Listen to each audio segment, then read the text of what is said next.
आज हम आपको इस महीने के टॉप 5 न्यू चाइनीज डोंगहुआ एनिमे के बारे में बताने जा रहे हैं। इन सभी में आपको animation, action, adventure, drama, swordsman fight, martial arts देखने को मिलेगा। तो चलिए बिना किसी देरी के शुरू करते हैं। इस एनिमे का नाम Q dungeon signing in to the supreme dungeon है। इसकी रिलीज डेट है 15 अक्टूबर 2025। इसमें किंशु नाम का एक लड़का है जो गॉड का बेटा था, एक नॉर्मल इंसानी बॉडी और मॉर्टल डेस्टिनी के साथ पैदा हुआ था। हेवन के लोगों ने उसे रिजेक्ट कर दिया और धमकी दी कि उसका गॉड सन वाला टाइटल छीन लिया जाएगा और उसे ह्यूमन वर्ल्ड में भेज दिया जाएगा। लेकिन एक दिन उसकी मुलाकात मेन कैरेक्टर से हुई और दोनों एक हो गए। तभी उसके अंदर 10,000 रियल साइनेंस सिस्टम एक्टिवेट हो गया और उसने जुएन पीक पर इमॉर्टल हब्स का फील्ड खोला। वहां से उसने अपना सफर स्टार्ट किया, शिंटो वर्ल्ड के सबसे नीचे लेवल से लेकर सबसे ऊपर तक। उसने असुरों, स्पिरिट्स और एम्परर तक से फाइट की। अपनी खुद की स्ट्रेंथ से उसने गॉड्स और बुद्धास को हरा दिया और 99 81 हेवंस के टॉप तक पहुंच गया। यहां तक कि गॉड्स भी उसे रोक नहीं पाए। इस एनिमे का नाम हेवन स्क्रैप मास्टर है। एक मॉडर्न मार्शल आर्ट्स वर्ल्ड में झाओ शिन को अचानक सेलेस्टियल रियल्म का रिसाइकलिंग स्टेशन इनहेरिट करने का मौका मिलता है। इससे उसे न सिर्फ कई इमॉर्टल्स, अमर देवताओं का सपोर्ट मिलता है, बल्कि कई खूबसूरत लड़कियों की एडमिरेशन भी मिलती है और आखिर में वो मार्शल आर्ट्स के शिखर पिन्नेकल तक पहुंच जाता है। इस एनिमे का नाम पर्पल रिवर जेडाई चुन है। शक दूर करने के कई तरीके होते हैं।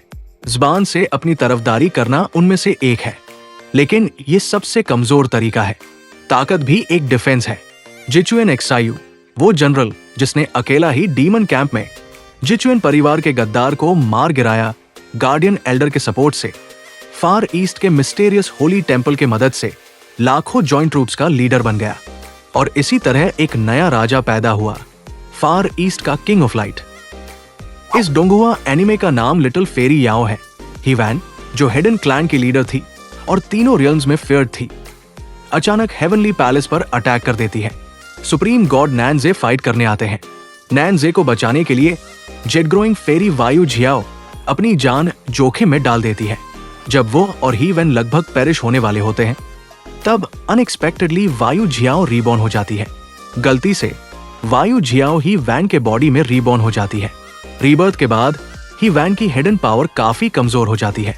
टिंग झाओ, वेस्ट सी का हाई लेगार्ड लीडर, ही वैन की मदद करने आता है ताकि वो अपनी हिडन पावर रिकवर कर सके। तब से झियाओ को 2 फीमेल लीडर का रास्ता अपनाना पड़ता है। दूसरों के सामने मैजेस्टिक दिखना और किंग के सामने चार्मिंग लगना। इस एनिमे का नाम लिंग तियान दूजू है। लिंग तियान अपनी पीढ़ी का एक स्वॉर्ड सेंट ने अपनी बिलवड को बचाने के लिए स्वर्ग की इच्छा के खिलाफ जाकर स्टीली पर कब्जा किया, लेकिन स्वर्ग के तरीके से उसके खिलाफ साजिश रची गई। जब वो गिर गया तो वो स्वर्ग के तरीके के साथ ही नष्ट हो गया, लेकिन अचानक पुनर्जन्म हुआ और वो 300 साल पहले के उस पल में लौट आया जब उसका डैंशन पूरी तरह से तबाह हो चुका था और उसकी स्वॉर्ड बोन छीन ली गई थी। उसकी खूबसूरती अब भी वैसी ही है, उसका पुराना दुश्मन अब भी वैसा ही है और वो सेंट बनने के लंबे सफर पर है। तो फिर नई शुरुआत क्यों न करे। इस जीवन में वो अपनी किस्मत को दोबारा लिखने और अपने पछतावों को पूरा करने का संकल्प लेता है। अगर आपको ये सब डोंगहुआ एनिमे हिंदी में एक्सप्लेन करके चाहिए तो कमेंट्स में जरूर बताएं। आपका फेवरेट डोंगहुआ एनिमे कौन सा है? मेरा तो BTTH है।